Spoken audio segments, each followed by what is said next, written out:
কখনো বিশ্রাম। আজকে ভালো লাগছে যে আজকে সামনে দিয়ে ঢুকে গেছি সরাসরি।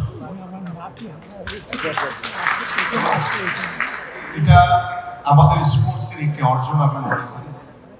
যে আজকে যারা এখানে ক্রীড়াঙ্গনের বরেণ্য সব ক্রীড়াবিদ রয়েছে, আমরা একটি গণতান্ত্রিক বাংলাদেশে আমাদের স্পোর্টসকে নিয়েও একটি গণতান্ত্রিক পরিবেশ আমরা তৈরি করতে চাই। আমি মনে করি আজকে আপনারা যারা এখানে বসে আছেন, আপনাদের সকলের কাছে আমি সহযোগিতা চাই, যে আমি আপনাদেরই একজন, আমি আপনাদেরই পরিবারের একজন, আমি আপনাদেরই একজন হয়ে আমাদের স্পোর্টসকে নিয়ে মাননীয় প্রধানমন্ত্রী জনাব তারেক রহমানের নেতৃত্বে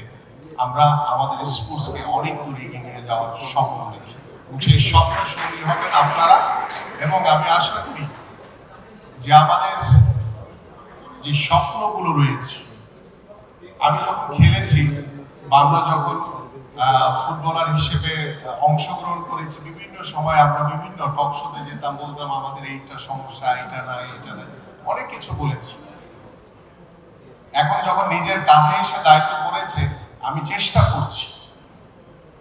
চেষ্টা করছি সেই সমস্যাগুলো কিভাবে একটি একটি একটি করে সমাধান করা যায়। সো এটি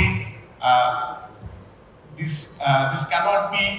done overnight, but আমি ট্রাই করছি যে কিভাবে আমরা স্মুথলি আমাদের ফুটবল, আমাদের ক্রিকেট, আমাদের আর্চারি, আমাদের অ্যাথলেটিক্স, আমাদের ভলিবল, শুটিং, হকি, সকল খেলাতেই আমরা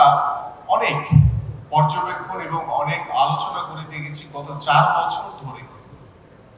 যে আমরা যদি ইন্ডিভিজুয়াল স্পোর্টস গুলোতে যদি একটু মনোযোগী হই,